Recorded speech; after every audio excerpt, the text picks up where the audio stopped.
السلام علیکم۔ کہانی کارنر میں خوش آمدید۔ پیارے ویورز، آج پھر آپ کے لیے کسی کی زندگی پر بیتی ایک سچی کہانی لے کر حاضر ہوئی ہوں۔ چلیں اپنی کہانی شروع کرتے ہیں۔ میں اکثر امی کے ساتھ ایک بابا صاحب کے پاس دعا کروانے جاتی تھی۔ ان کا پرنور چہرہ دیکھ کر ایک انجانے سے سکون کا احساس ہوتا تھا۔ بابا کی عمر اس وقت میرے والد سے زیادہ ہوگی، لیکن جو طمانینت ان کے چہرے پر رہتی تھی وہ ٹھنڈی چھاؤں کے جیسی تھی۔ اس طمانینت سے میرے باپ کا چہرہ محروم تھا۔ وہ دال روٹی کے چکر میں پھنسے رب سے شکوہ کرتے نظر آتے تھے۔ پہلے پہل بابا کے پاس بہت کم لوگ آتے تھے۔ رفتہ رفتہ اس تعداد میں اضافہ ہوتا چلا گیا۔ بابا جی کی کرامات کا بھی چرچا ہونے لگا کہ ان کی دعاؤں میں اثر ہے۔ ان کی عبادت گزاری کی وجہ سے ان کا مسکن ایک چھوٹا سا کمرہ تھا جو کمیٹی کی حدود میں بنا ہوا تھا۔ ان کی رہائش گاہ ہمارے گھر سے کچھ فاصلے پر تھی اور وہ ہماری چھت سے صاف نظر آتی تھی۔ باقی کوٹری کو چھت کی منڈیر سے دیکھنا میرا محبوب مشغلہ تھا۔ کوٹری کے سامنے صحن اور پھر چاروں طرف کچا احاطہ بنا ہوا تھا جہاں وہ ٹہلتے یا عبادت میں مصروف نظر آتے تھے۔ ان کو سجدے میں دیکھ کر مجھ کو سکون ملتا تھا۔ عمر گزرنے کے ساتھ ساتھ جب میں شعور کی منزل طے کرنے لگی تو کئی سوالات میرے ذہن میں کلبلانے لگے۔ اکثر سوچتی، آخر بابا جی کون ہیں، کہاں سے آئے ہیں، ان کا گھر کہاں ہوگا۔ ان اماں کو پتہ چلا کہ بابا جی کی طبیعت خراب ہے۔ وہ مجھے لے کر فوراً وہاں گئیں۔ بابا واقعی بہت بیمار تھے اور کوئی پرستان حال نہ تھا۔ اماں گھر سے یخنی بنا کر لے گئی تھیں۔ میں نے بابا جی کا سر دبایا، وہ بخار میں چل رہے تھے۔ میں نے ان سے کہا، بابا جی آپ مجھے اپنی بیٹی سمجھیے اور اماں آپ کی سکی بہن جیسی ہیں۔ جب کوئی تکلیف ہو آپ ہمیں بتا سکتے ہیں۔ بابا نے کہا، ہاں میری بچی، تم ٹھیک کہتی ہو۔ اللہ تعالیٰ نے تم کو خاص سوچ بوجھ سے نوازا ہے، اس لیے تم ایسی باتیں سوچتی ہو۔ میری تم کو نصیحت ہے کہ کبھی اپنے لیے نہیں سوچنا، دوسروں کی بھلائی کے لیے سوچنا۔ اللہ تم کو بھی روحانی طاقت عطا کرے گا۔ خوب پڑھائی پر توجہ دینا، ہر برائی سے دور رہنا اور تعلیم حاصل کرنا۔ تمہارے گھر سے غربت، دکھ اور مصیبتیں دور ہو جائیں گی۔ بیٹی میں بھی جاہل مطلق نہیں ہوں، پڑھا لکھا ہوں، بس حالات نے مجھے ایسا بنا دیا کہ میں نے ہمت سے کام نہیں لیا۔ اپنے پیاروں کی موت کا دکھ نہ سہ سکا تو دنیا چھوڑ کر اللہ تعالیٰ سے لو لگا لی۔ جب بابا نے خود مجھے دل کی بات کہہ دی تو میری بھی ہمت ہوئی۔ تبھی میں نے کہا، بابا آپ نے مجھے سچے دل سے بیٹی کہا ہے تو آج مجھے بتا دیں کہ آپ کون ہیں اور وہ کیا حالات تھے جن کی وجہ سے آپ دنیا اور اپنے تمام رشتے چھوڑ کر یہاں اس مقام پر آ گئے۔ تم وعدہ کرو کہ جو میں اپنے بارے میں بتاؤں تم کسی سے نہیں کہو گی۔ میں نے وعدہ کیا تو انہوں نے مجھے اپنے بارے میں سب کچھ بتا دیا۔ کہنے لگے، بیٹی میرا تعلق ایک ایسے گھرانے سے ہے جہاں روایتوں کی ایک چھوٹی سی دنیا بات تھی۔ تعلیم حاصل کرنے پر شدید دشواریوں کا سامنا کرنا پڑتا تھا کیونکہ تعلیم ان کے ذہنوں کو منور کر دیتی تھی جو عام روایتوں کے غلاموں کو گوارا نہ تھا۔ ہمارے ساتھ بھی یہی ہوا۔ میرے والد صاحب نے تمام مخالفتوں کے باوجود تعلیم کا دامن ہاتھ سے نہ چھوڑا۔ والد صاحب نے اپنے شوق کے بل بوتے پر اعلیٰ تعلیم حاصل کر لی اور شہر آ گئے۔ وہ اب کسی تعلیم یافتہ گھرانے میں شادی کرنا چاہتے تھے، مگر یہ خواہش ہی رہی کیونکہ ہمارے دادا نے عزت کا معاملہ کہہ کر ان کی شادی اسی لڑکی سے کرا دی جس سے وہ منسوب کیے گئے تھے۔ والدہ ایک سیدھی سادی خاتون تھی، ہیرا پھیری سے ان کا دور دور تک واسطہ نہیں تھا۔ شادی کے بعد میرے والد نے صبر کر لیا اور اماں کو اپنے رنگ میں ڈھالنے کی بھرپور کوشش کی۔ اماں نے بھی کوشش کی اور خود کو کافی حد تک بدل بھی لیا۔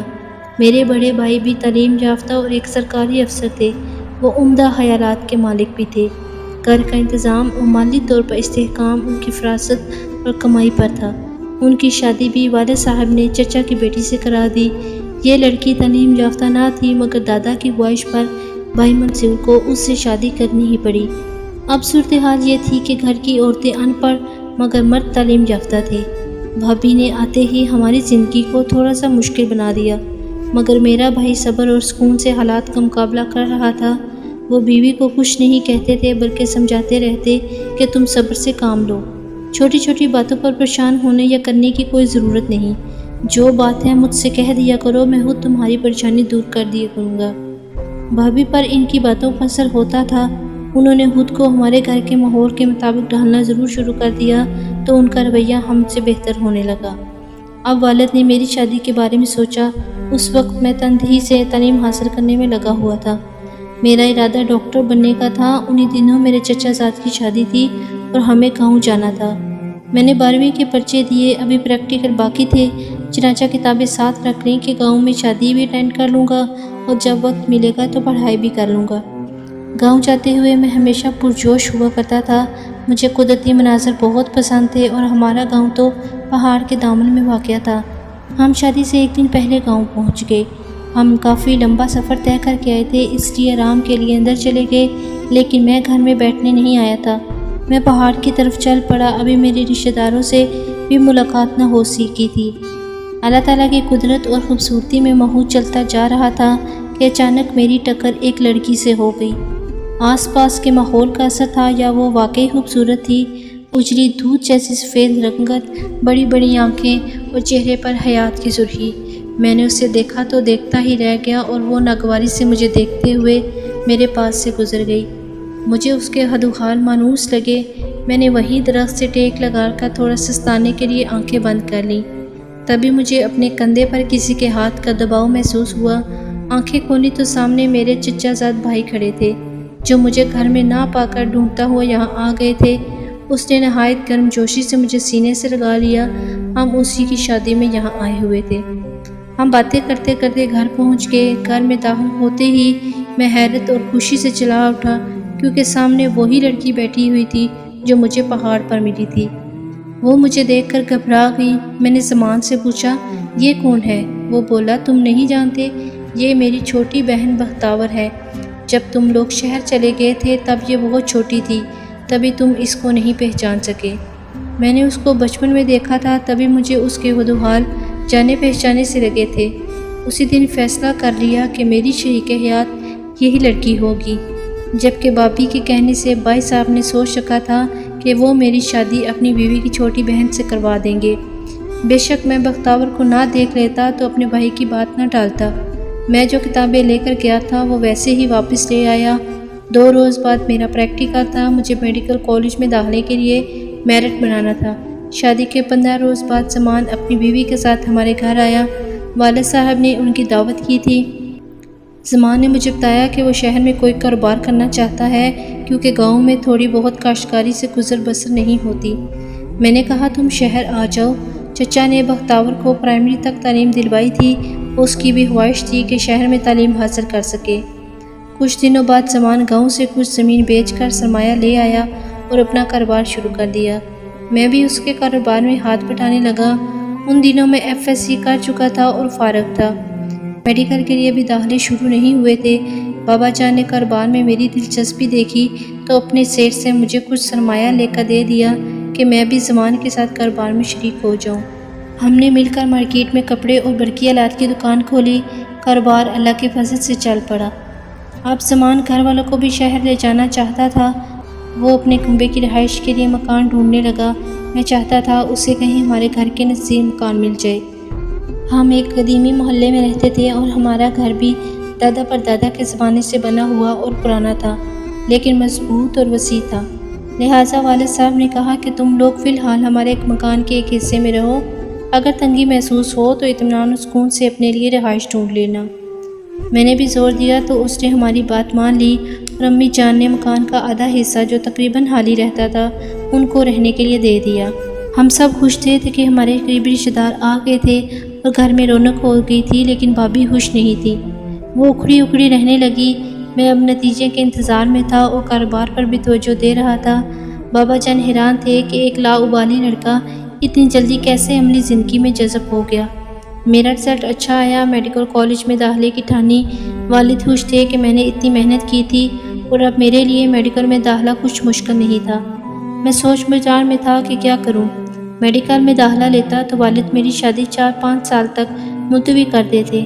اس مدت میں ممکن ہے کہ بختاور کے والدین اس کی شادی کہیں اور کر دیتے۔ بہت سوچنے کے بعد میں نے میڈیکل کالج میں داخلہ نہ لینے کا اعلان کیا اور والد صاحب سے کہا کہ میں کاروبار کرنا چاہتا ہوں، لیکن زبان نے مجھے ایسا نہ کرنے دیا۔ اس نے کہا کہ تم کو پڑھائی کے بعد جو وقت ملے کاروبار کو دینا، مگر پڑھائی مت چھوڑو اور کالج میں داخلہ لے لو، یہ تمہارے مستقبل کا سوال ہے۔ میرے بابا بھی یہی چاہتے تھے، سو میں مایوس ہو گیا، سوچا اپنا مسئلہ کس سے بتاؤں۔ میں نے ہمت کر کے بھائی جان کو دل کی بات سے آگاہ کر دیا۔ انہوں نے مجھے ہمت دی، رمیز خان، اس میں پریشان ہونے کی کوئی بات نہیں، میں ہر قدم پر تمہارا ساتھ دوں گا، میں تمہاری شادی بختاور سے کرا دوں گا۔ میرا داخلہ میڈیکل کالج میں ہو گیا اور بھائی جان نے والد صاحب سے بات کر لی، وہ خوشی سے مان گئے اور بختاور کا رشتہ اس کے والد سے مانگ لیا، انہوں نے بھی ہاں کر دی۔ میں خود کو دنیا کا خوش نصیب لوگوں میں سمجھنے لگا، لیکن بھابھی بہت برہم ہوئیں، کہنے لگیں کہ یہ لوگ یہاں آئے ہی یہی منصوبہ بنا کر تھے، میں ہرگز ایسا نہیں ہونے دوں گی، میری بہن کے لیے پہلے سے میرے والدین سے بات ہو چکی ہے، اب آپ لوگ ایسا کیسے کر سکتے ہیں؟ بھائی جان نے بیوی کو سمجھایا کہ لڑکا پڑھا لکھا ہے، وہ تمہاری بہن سے شادی پر راضی نہیں ہے، وہ بختاور سے شادی کرنا چاہتا ہے، کیا ہوگا اگر اس نے تمہاری بہن کو ذہنی طور پر قبول نہ کیا؟ تم آئندہ کی سوچو، کیسرا کے لیے کوئی اور اچھا رشتہ مل جائے گا، زبردستی اسے ہم رمیز کے پلے کسی طرح باندھ سکتے ہیں۔ وہ خاموش تو ہو گئی، لیکن لاوا اندر ہی اندر پکنے لگا۔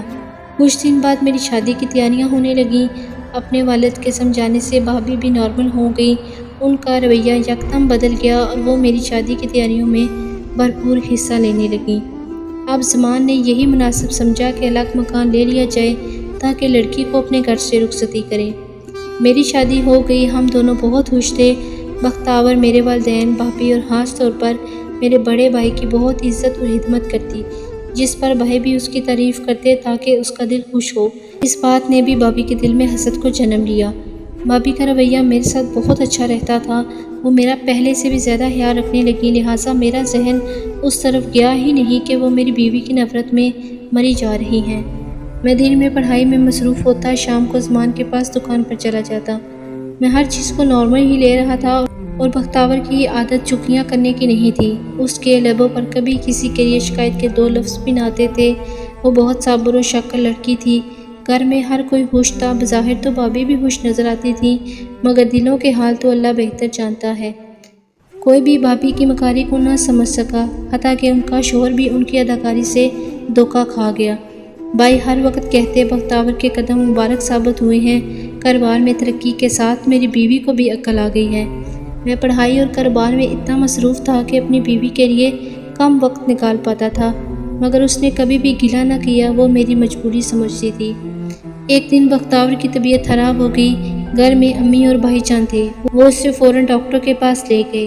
ڈاکٹر نے بچے کی نوید سنائی تو گھر بھر میں مسرت اور شادمانی کی لہر دوڑ گئی، کیونکہ بڑی بھائی جان تو ابھی تک اولاد کی نعمت سے محروم تھے، بھابھی اس کا بہت خیال رکھتی تھیں، میں مطمئن تھا کہ گھر میں اسے سنبھالنے والے ہیں۔ وقت گزر گیا اور میں ایک خوبصورت بیٹے کا باپ بن گیا، گھر والوں کی خوشی کا کوئی ٹھکانہ نہیں تھا۔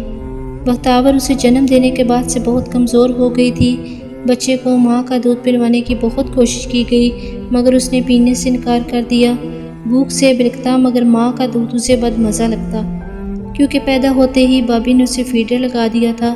ڈاکٹر نے کہا کہ اسے گائے کا دودھ پلا سکتے ہیں۔ بچے کو گائے کے دودھ کا ذائقہ پسند آ گیا، یوں 3 ماہ میں بچے نے صحت پکڑ لی۔ بھابھی دودھ ابالتی اور رات کو سبھی کو پینے کو دیا کرتی تھی، وہ میرے بچے کا فیڈر بنا کر اسے دیتی اور بختاور کو بھی اپنے ہاتھ سے پلاتی، کہتی کہ تم تو ایک کی جگہ 2 گلاس پیا کرو۔ ہم سب ان کی اس عنایتوں اور محبت کے بہت شکر گزار تھے، وہ گھر کی بڑی بہو تھی، بختاور بچے کو سنبھالتی اور بھابھی گھر کے بیشتر کام کر لیتی۔ ایک دن وہ حسب معمول تازہ دودھ کو جوش دے رہی تھی کہ چھت سے ایک بڑی سی زہریلی چھپکلی ابلتے دودھ میں گر گئی، یہ سب بھابھی کی نگاہوں کے سامنے ہوا، انہوں نے دودھ پھینک دیا۔ گھر کی ملازمہ بھی ساتھ کھڑی تھی، رات ہونے والی تھی، ملازمہ کام سمیٹ چکی تھی، اس کے جانے کا ٹائم ہو رہا تھا۔ اس نے دھونے کے لیے پتیلے کا ڈھکن اٹھایا تو اس میں کچھ دودھ رہتا تھا، وہ بولی بھابھی آپ نے سارا دودھ نہیں گرایا، اس میں تو چھپکلی پڑی ہے۔ انہوں نے کہا کہ پتیلا گرم تھا، میرے ہاتھ چلنے لگ گئے تھے، تبھی رکھ دیا، ابھی گرا دیتی ہوں، تم جاؤ میں خود دودھ گرا کر پتیلا دھو دوں گی، تم کو دیر ہو رہی ہے۔ ملازمہ چلی گئی۔ اب بھابھی نے زہریلے دودھ کو پھر سے ابالا دے کر چھانا ٹھنڈا کیا، سب گھر والوں کو صحیح والا دودھ ٹھنڈا کر کے پینے کو دیا، مگر میری بیوی اور بچے کو وہی زہریلا دودھ چینی ڈال کر پینے کو دے دیا۔ بختاور کو ذائقہ برا سا لگا، اس نے آدھا گلاس پی کر واپس کرنا چاہا تو بھابھی نے اصرار کر کے زبردستی پلا دیا، بچے کو بھی اسی دودھ کا فیڈر اپنے ہاتھوں سے پلا دیا۔ رات کو بچے کی طبیعت خراب ہو گئی، اس سے الٹی بھی ہوئی مگر دودھ کا زہر اثر کر چکا تھا۔ بختیور کی حالت بھی خراب تھی۔ اسپتال لے جانے سے قبل دونوں نے دم توڑ دیا۔ اس رات میں میڈیکل کالج میں تھا۔ صبح گھر میں کہرام برپا تھا۔ میری بیوی اور بچہ دونوں ہی زندگی کی بازی ہار چکے تھے۔ کسی کو علم نہیں تھا کہ انہیں کیا ہوا ہے۔ میرے ساس سسر نے پوسٹ مارٹم کرانے سے منع کر دیا کہ ہماری بیٹی کی لاش کی بے حرمتی ہوگی۔ وہ گاؤں کے لوگ تھے، پوسٹ مارٹم کی اہمیت کو نہیں سمجھتے تھے۔ میں میڈیکل کا اسٹوڈنٹ، مجھے شک تھا کہ ان کی موت زہر خودنی سے ہوئی ہے، کیونکہ دونوں ایک ساتھ کیسے مر سکتے تھے۔ ظاہر ہے دونوں نے ایک سی خوراک لی ہوگی، ورنہ دودھ تو سارے گھر والوں نے پیا تھا، کسی کو کچھ نہیں ہوا تھا۔ بہرحال گھر کا معاملہ تھا۔ زمان نے بھی مجھے صبر کی تلقین کی اور خاموش کرا دیا۔ کچھ دن گھر کی فضا سوگوار سی رہی۔ ملازمہ نے مجھے موقع پا کر چپکے سے بتا دیا کہ اس روز دودھ ابالتے ہوئے ایک بڑی سی چپکیلی پتیلے کے اندر گر گئی تھی۔ بابی نے دودھ تو میرے سامنے گرا دیا تھا، مگر اس سے آگے وہ بول نہ پائی۔ میں نے لاکھ پوچھا، کہنے لگی، صاحب جی اس سے آگے میں نہیں جانتی، میں تو گھر چلی گئی تھی۔ جو بات میں نے اپنی آنکھوں سے نہیں دیکھی کیسے کہہ دوں؟ کسی بے گناہ کی گردن میرے شک کی وجہ سے پھنس گئی تو کون مجھے زندہ چھوڑے گا؟ ملازمہ نے اس دن کے بعد ہماری ملازمت چھوڑ دی اور اپنے گاؤں جانے کا کہہ کر نہ جانے کہاں چلی گئی، مگر کہانی کا خلاصہ بتا گئی۔ میرے دل کا بوجھ جو بہت بڑھ گیا۔ میں نے یہ بات بھائی جان سے کہہ دی۔ انہوں نے بیوی کی گردن دبوچ لی۔ بلاخر بابی نے اقرار کر لیا کہ انہوں نے غلطی سے چپکیلی والا دودھ بختیور اور بچے کو پلا دیا تھا، کیونکہ وہ بقیہ دودھ کو گرانا بھول گئی تھیں۔ یہ سراسر جھوٹ تھا۔ بھائی بھی اتنے بیوقوف نہ تھے۔ وہ طیش میں آ گئے اور انہوں نے بھابھی کو کرکٹ کے بلے سے اتنا مارا کہ وہ جاں بحق ہو گئیں۔ میں نے جب ان کے کمرے سے چیخ سنی تو میں دوڑ کر گیا اور ایسا منظر دیکھا کہ دل دہل گیا۔ بے شک میں بختیور سے محبت کرتا تھا، مگر اپنا بھائی بھی مجھے عزیز تھا۔ میں نے ان کو خدا کا واسطہ دے کر ڈیوٹی پر بھیج دیا۔ وہ چلے گئے تو میں پولیس اسٹیشن جا کر اقرار جرم کر لیا کہ میری بیوی اور بچے کی موت ہو گئی۔ مجھے شک تھا کہ بابی نے ان کو زہر دیا ہے، سو بدل لینے کے لیے میں نے ان کے سر پر بیٹ مار کر ہلاک کر دیا ہے۔ میری نیت انہیں جان سے مارنے کی نہ تھی، مگر جھگڑا بڑھا تو طیش میں بیٹ ان کے زور سے لگ گیا۔ غرض اس طرح میں اپنے بھائی کی جگہ جیل چلا گیا۔ مجھے 7 برس کی سزا ہو گئی۔ سزا کے بعد جب میں جیل سے نکلا تو میرے دل کی دنیا بدل چکی تھی۔ قید میں اللہ سے قریب ہو گیا۔ مجھ میں قاتل کہلانے کی ہمت تھی۔ میں دوسرے شہر چلا گیا اور وہاں ایک ڈاکٹر کی کلینک پر ملازم ہو گیا۔ ایک دن کیا جی مسمائی کے جنگل میں تنہا روز و شب بسر کرنے لگا۔ اللہ نے اپنی جانب میرے دل کو کھینچا اور میں دن رات عبادت الہی میں مصروف رہنے لگا۔ پیاس لگتی تو ندی سے پانی پی لیتا، بھوک لگتی تو جنگلی پھلوں پر گزارا کر لیتا۔ میں عبادت میں سکون پانے لگا۔ ایک دن محکمہ جنگلات والے آئے اور مجھ سے تفتیش کرنے لگے۔ اس وقت تو وہ 2-4 باتیں کر کے چلے گئے، لیکن مجھے ڈر تھا یہ دوبارہ آئیں گے۔ میں گھر والوں کو ایک بار پھر کسی مصیبت میں نہیں پھنسوانا چاہتا تھا، لہٰذا یہاں شہر میں آ گیا اور جھکی بنا کر رہنے لگا۔ ارد گرد کے لوگ گزرتے مجھے باتوں میں مشغول دیکھتے تو سمجھتے کہ یہ کوئی اللہ کا ولی ہے۔ وہ مجھ سے دعا کرانے کو آنے لگے اور کچھ نہ کچھ کھانے کو دے جاتے۔ انسانوں کے دکھ تکلیف اور مشکلات وہ اللہ پاک دور کرتا ہے، لیکن وہ یہی سمجھتے تھے کہ میری دعاؤں میں تاثیر ہے جس سے ان کی مشکلات دور ہو جاتی ہیں۔ رفتہ رفتہ لوگوں میں میری شہرت پھیلنے لگی کہ یہاں کوئی نیک بابا ہے جس کی دعا قبول ہوتی ہے اور مراد مل جاتی ہے۔ یوں لوگ میرے پاس دعا کرانے آنے لگے۔ وہ میرے لیے نذرانے کے طور پر کھانے پینے کی چیزیں یا کچھ روپے دے جاتے جو میری ضروریات زندگی کو کافی ہوتی۔ میں نہ تو کسی سے نذرانے لینے کو کہتا اور نہ رقم کا سوال کرتا۔ اب جھکی کی جگہ یہ کوٹری بن گئی ہے، ایک چارپائی، پانی کا ایک گھڑا اور چائے وغیرہ بنانے کے لیے چند برتنوں کے سوا میرے پاس کوئی سامان نہیں ہے اور نہ مجھے دنیاوی سامان سے دلچسپی ہے۔ اللہ خود میری ضروریات پوری کر دیتا ہے اور میرے نصیب کا رزق میرے در پر پہنچا دیتا ہے۔ میں نے اپنے بھائی کو بچانے کی خاطر لمبی سزا کاٹی ہے۔ اپنے لوگوں میں جانا نہیں چاہتا کہ ماں باپ میری قید کے دوران چل بسے تھے۔ بھائی نے دوسری شادی کر لی اور وہ اپنے بچوں کے ساتھ خوش ہے۔ میں وہاں جا کر کسی کا سکون خراب نہیں کرنا چاہتا۔ یہ کہتے ہوئے بابا کی آنکھوں سے آنسو بہنے لگے، امی بھی رونے لگی۔ اس واقعے کے 6 ماہ بعد بابا کا انتقال ہو گیا تو علاقے کے لوگوں نے کوٹری میں ہی ان کی قبر بنا دی اور پھول چڑھانے لگے۔ میں سوچتی ہوں کہ شاید نیک بندوں کے مزار اسی طرح بن جاتے ہوں گے اور جو حلقت ان کے مزار پر روز فاتحہ پڑھنے جاتی ہے اس کا ثواب تو ان میں دفن لوگوں کو ملتا ہی ہوگا۔ یہ میرے قیاس کی بات ہے، لیکن جو اللہ تعالیٰ کے راز ہیں وہ میرا اللہ ہی جانتا ہے۔